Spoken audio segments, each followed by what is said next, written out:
This is Lauren. This is Trey. And this is the Partnership Podcast. Ooh, hey, Partnership Podcast. Welcome back. My name's Trey. I'm 40. You're 41, babe. Yeah. Okay, this is part 2 of the invite. Big time spoiler alert. If you haven't listened to part 1, what are you doing? Okay, we left off with this. Would you fuck yourself? Very appealing question that Penelope Cruz asks the couples. Mm-hmm. Would you, and then I want to expand it out. Now, Lauren, we're going to go into fantasy land. You are a single, eligible woman. Rogan is himself. Would you fuck Seth Rogen in this? Why or why not? We're talking about his character, of course. We're just using their actual names. And I am myself now. Yes. No. Why not? Because he doesn't like his world. He doesn't like himself. He's miserable. His body's not fit. I wouldn't even be able to go to a lunch date with him. I couldn't stay at the same table with him. One of the lines in the film was, why won't you just let me be miserable? Yeah. Why won't you let me be the way I want to be, which is miserable within these walls?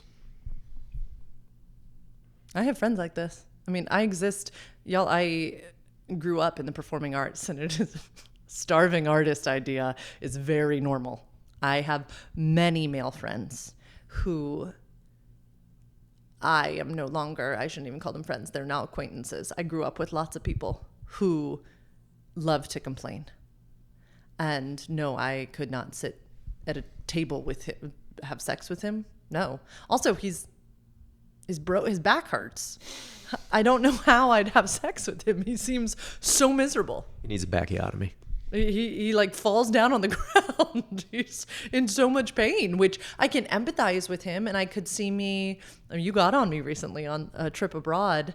We were with someone and they were complaining the whole time. And I was giving a lot of empathy that you didn't even think they were deserving of. Mm. And so I could do that, but it's not attractive to me. Mm. It's not. I could, you know what it brings out in me? Caretaker. I could be a sweet mommy. I could be like, oh, I could rub his back. Caretaking is the soup. Poison to, what is it? This is Esther Perel too, which I'm sure she consulted on this. Caretaking is the greatest anti-aphrodisiac. There is no caretaking in desire, because as primal animals, we are made to not want to have sex with our offspring. It is literally the largest turnoff. So to prevent incest and prevent abuse, it's good. So no, I would not. Like, he seems talented. He seems kind. He seems like he could be a great person. And I like to say all human beings are wonderful. I just don't want to have relationships with them all. But no, I would not have sex with him. Tossing the question back to you. Would you have sex with Olivia Wilde's character? No. Why not? I find Olivia Wilde distractingly attractive. Her character as well. No, I wouldn't. So a tree goes into the ground and it has roots and there's a foundation and it can break and not bend. Olivia Wilde's character, I imagine lightning bolts coming out of her forehead and going everywhere, where she is anything but grounded. And her own agency is something that she's probably yet to discover, let alone her own sensuality, standing up for herself. The shoes. As soon as Rogan gets home, take your shoes off. She doesn't want shoes in her house. But as soon as the two new people enter her home, the two new cool people that do all this barbaric sexual stuff in their home, and she can hear, and oh no, I don't care, which is so far from the truth. They say, should we take our shoes off? And she immediately adapts to the version that she thinks that they want. But what people really want, these are healthy people. What healthy people really want is for you to be in your own agency and truly say what you want, which is actually saying what you want without brinksmanship, without gamifying it, without, going around the bend is one of the hardest things in the world, I'm discovering. Absolutely. So no, I would not sleep with Olivia Wilde's character. No. Even though you find her attractive. Yeah, there's so much more than just that. And you know what's really attractive? Confidence. Yeah.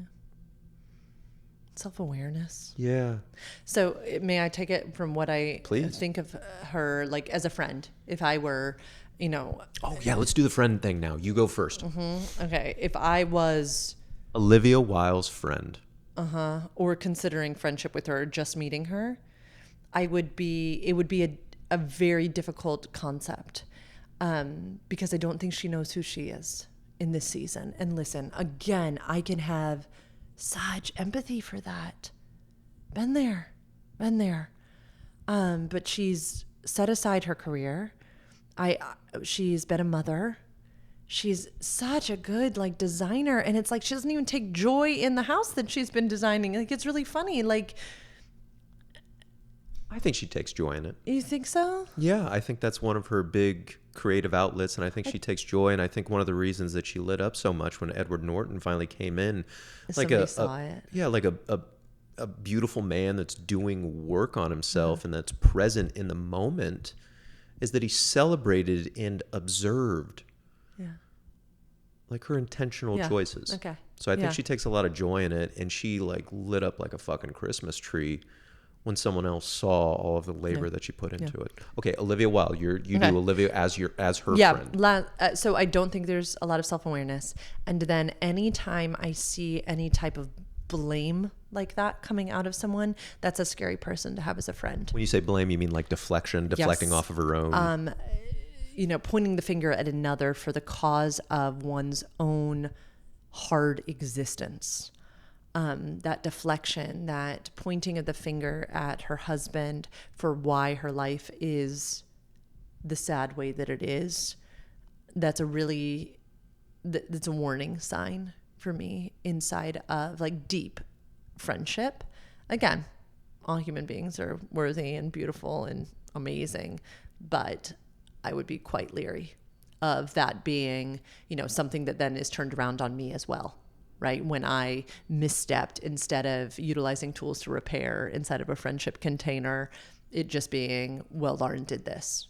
And that gets really scary to me as the potential for a friend, as opposed to some of the beautiful conversations we've had with friends where there is self-acknowledgement, apologizing, accountability, repair, steps to improve. I mean, we'll get into the community aspect, but yeah, what do you think of Rogan as a friend that you'd want to pursue, a male friendship that you'd want to pursue? Would you? I could be friends with Rogan's character in this, because what we do is we'd go out, we'd drink beers together, we'd smoke a joint outside of the bar together, we would do jokes together, we'd talk fantasy football together, and that's where it would stop. As far as life advice or looking up to him as far as his relationship standards, financial advice, going on double dates, no. So I would meet Seth where he's at, and that would be the friendship. And I wouldn't try to change him, and I would understand what it is, and we would avoid the topics that he didn't want to talk about. And so it would be that type of friendship. How many fingers we got? 5. Some people would say 10. We would use 3 of them. So we would finger just with 3. It would just be a limited friendship. And it would be that level. And that's okay with me. So interesting. Let's get into the community bit. But I'm literally sitting here and going, I don't have capacity for that in my life. I get it. Oh, I get it. And some of my friends that I've known since I was a teenager, early 20s, they're still trying to do the same things that they were doing in their early 20s or as teenagers. And that's where they're at. And it's not my job to change them. I could, now it's different if they were to come to me, or sometimes I can kind of offer something. And if they were curious or if they were reaching out, great, we can have those conversations. Other than that, I'm going to enjoy them for where they're at. And I hope they can do the same for me. It's just what it is. And like, babe, I don't have very many male friends that I can talk about the full gamut of my life with.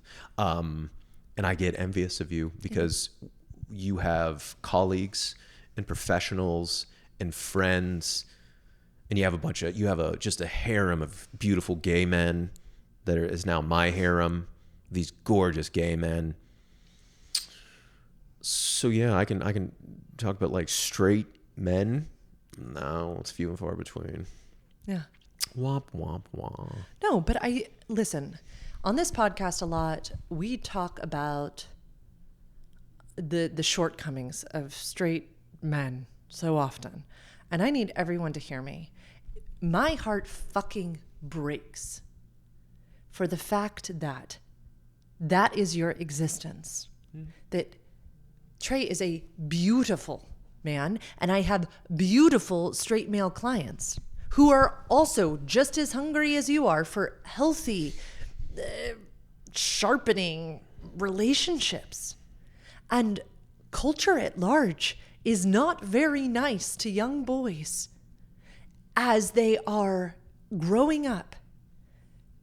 We have every derogatory term in the book, so many phrases that discourage vulnerability, relating, intimacy, liking, caring, sharing between straight men. And it breaks my ever-loving heart. It does. We'll see if we can change that. Yes. So I just need everybody to say, I think people think that I'm just on here angry at men. I am not. I am really not. My heart breaks. It breaks. And I wish it was better for all men. Sorry, continue. Penelope Cruz says, we have many marriages. What does that mean? She says in the thing, while she's talking to both of them, she goes, we have many marriages. What does she mean by that? Another Esther Perel quote. And it's something I say with my clients all the time too, which I love, is that in this lifetime, growing, evolving, becoming is good. It's healthy. And so many people avoid changing and then fear change so deeply inside of long-term partnerships. So many people, we've discussed this ad nauseum on previous podcasts, think they get into the relationship and then it's just done. It's like, well, great, we got married, now I can rest on my laurels. That's not the case. And so Esther's premise is that either you shatter the container, the vessel of the relationship that was maybe your initial relationship, and then you look at each other and you go, we want to build a new marriage inside of this relational container? Or do we want to consciously uncouple and say, mwah, love ya, let's go marry other people or get into relationships with other people? But to assume that relationships are supposed to just stay the same is ludicrous. It's silliness. Parenthood alone changes people. Jobs change people. Life changes people. Menopause, perimenopause comes up in this movie. And I'm so glad because we see that women in perimenopause and menopause are like, fuck this shit. I'm not staying in this. We see men at around 40 to 50 have what we often so meanly call a midlife crisis. They go out and buy the car. Most often that is just because developmentally they're now looking at their life. They built this career. They have the family and they're like, this is it. That is a beautiful time to be like, let's change our partnership. What do we want to do differently now? And so just Esther's entire premise is that, for centuries and centuries. We never existed inside of these codependent, one man, one woman forever and ever, all amen. We've never been this monogamous in friendship, in sex, in bodies, in life, in child rearing, in jobs. We are devoid of community, of family, of joy, of pleasure. We have just it's like, Trey, you need to be everything to me forever. It's exhausting. It's exhausting. It is studied that honeymoon phase is a thing. It is a hormonal compound. It's a stage of limerence. It's juicy. It's lovely. Ours was magical. I don't want anyone to skip it. But when that bursts, it shouldn't feel sad. It should feel like, ooh, yay. Okay, now what do we want to build? What do we want to create now? Does this still work for us? Now that our rose-colored glasses are off, what do we want to do now? Okay, so the rose-colored glasses have been gone for a long time. And at the very end of this movie, it comes out that they haven't had sex with each other in like a year. I'm fucking up the quote, and I'm probably doing it out of sequence, but Rogan basically says, like, I've tried, and I can't be rejected anymore, so it's safer for me to give up. And then Olivia says, like, you don't even look at me anymore. And then you're supposed to want me. I'm your husband. You're supposed to be attracted to me. You're supposed to want sex with me. Have you ever heard this before? It's the number one thing I hear. From men or women? Men. I hear it from women too, but in a different way. I hear from women, a guy will say, that shirt looks good on you. We saw this in the film. A husband will say, that shirt looks good on you. And she'll go, yeah, you should tell me sometimes. Or I'll hear, well, yeah, you have to say that. And his line was, I just said it out of my mouth. No, again, the way they depicted humanity in this film, I will love forever. I will go watch it again. It is real. It is raw. It is exactly what I hear. The shirt thing's one of my favorite parts because it's like, hey, I just got this shirt, and that was the shirt when Edward Norton, she's trying to take off her shirt to have sex with a man in her kitchen that she just met. And she can't get the fucking shirt off. And I'm fucking pointing at the screen going, first fucking time. That's the first time she's taken that shirt off. This is so funny. So I will hear it from women when they receive a compliment from their husband. You have to say that. You're my husband. Damn. That's what I'll hear there. That's cold-blooded. Cold-blooded. I would never want to give a compliment to someone else if I got hit with that. So that's what I hear there. Where it's like, oh, that's what you're supposed to say? It's like, guess what? There's a lot of things I don't have to say. I will talk about this in just a second. Then flip it the other way. I will hear from men inside of het relationships. You're supposed to be attracted to me. This is what we signed up for. Other women were attracted to me. What do you say as a professional to that? That anytime I hear a supposed to, that's a trap. That's Somebody's got a case of the s'posed does. S'posed does. It's a Simpsons joke. S'posed does. Long-term monogamous partnership is a wild journey. It's a wild journey. And continually research shows us that women are less monogamous. And what I mean by that is that research shows that women crave adventure, risk, novelty.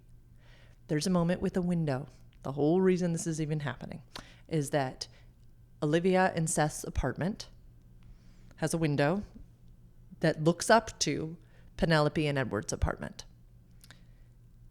Accidentally once, Olivia was walking from the shower to the bedroom, nude. Edward saw her, and she enjoyed being seen by someone other than her husband. This, my friends, is the concept of erotic self-focus. She was enjoying her own desirability by someone other than her husband. This is what she is craving, and so many people are not brave enough to say it. In fact, Seth gets deliriously angry.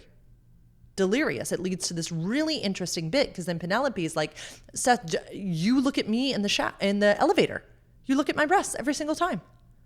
You do. You also enjoy looking, and I enjoy being looked at.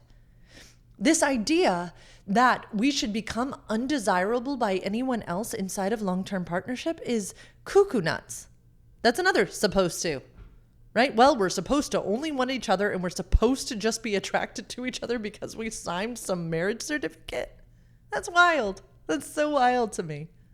Now, because of what you were saying earlier, of the fact that so many men have not been cultured to have nurturing, enduring, deep other relationships, because that's, quote, gay, okay? They have been told that the only acceptable place to have affection, nurturance, tenderness, connection is from who? Their wife.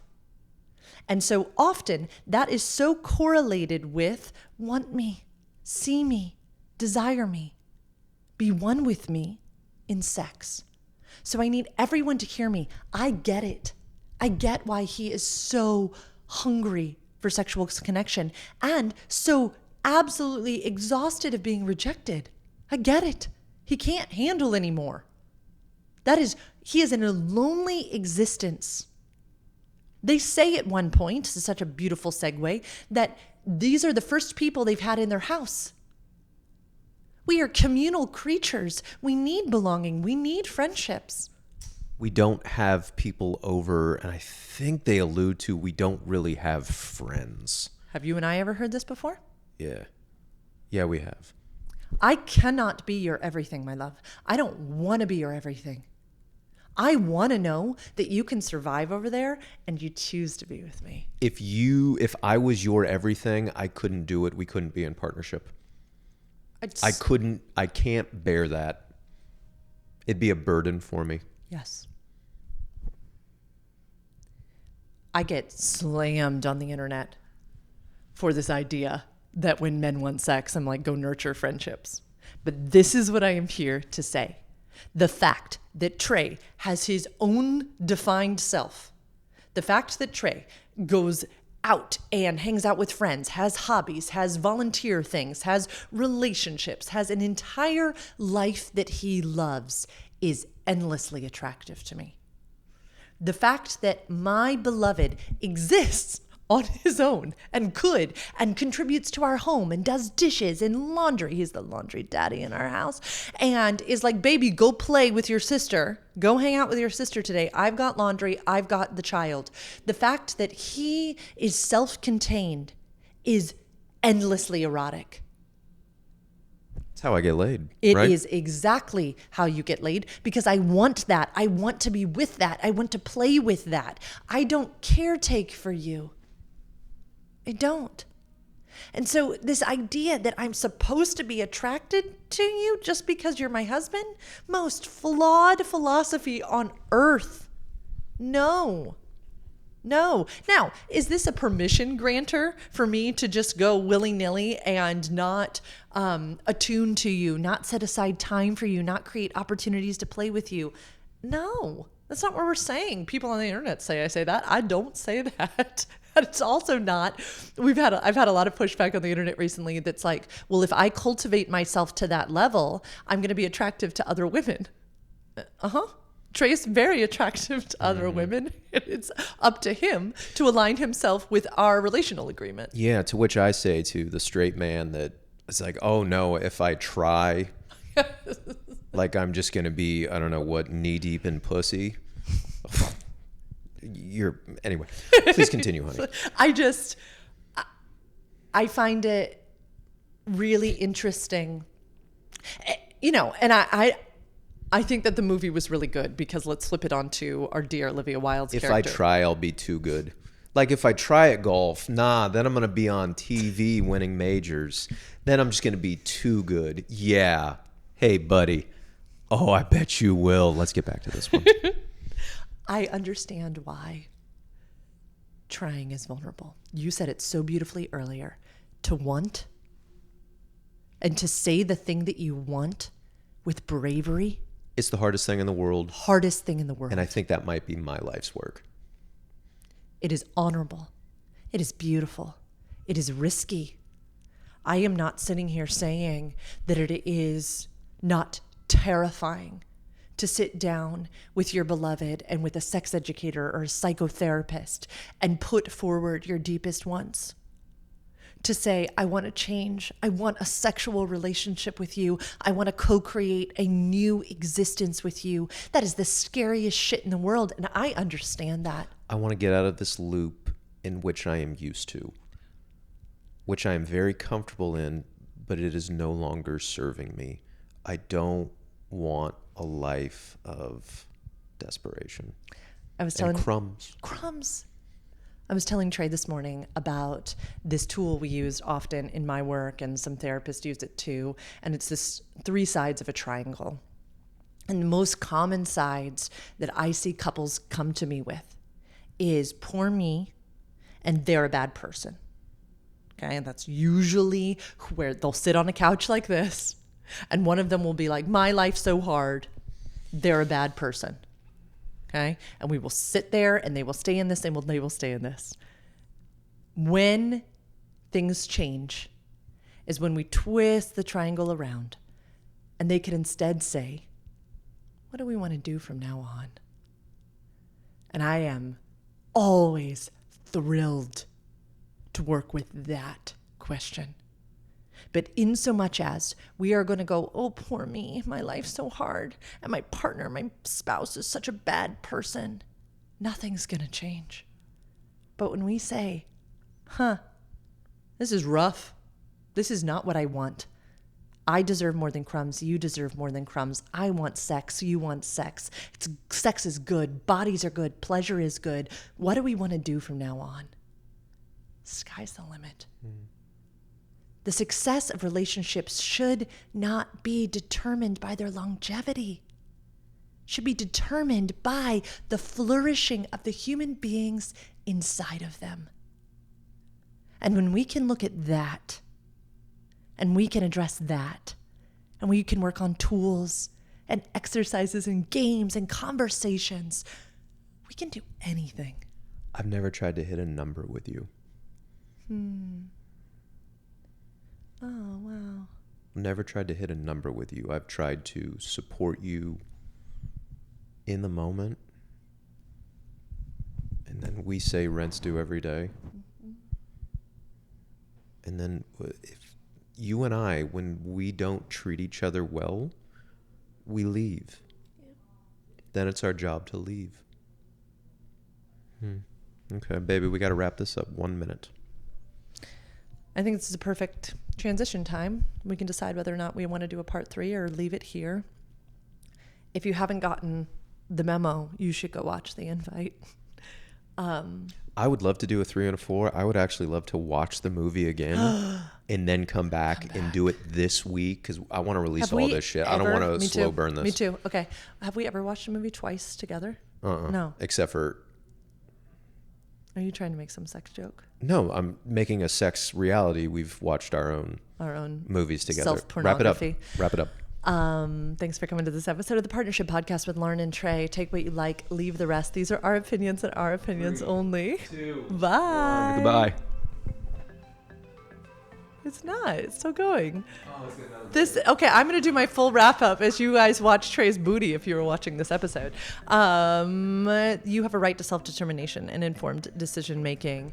If you want to learn more about how I work with folks and they sit on couches like these, go to sexedforyou.com/free consult. And have a great rest of your day. Bye-bye.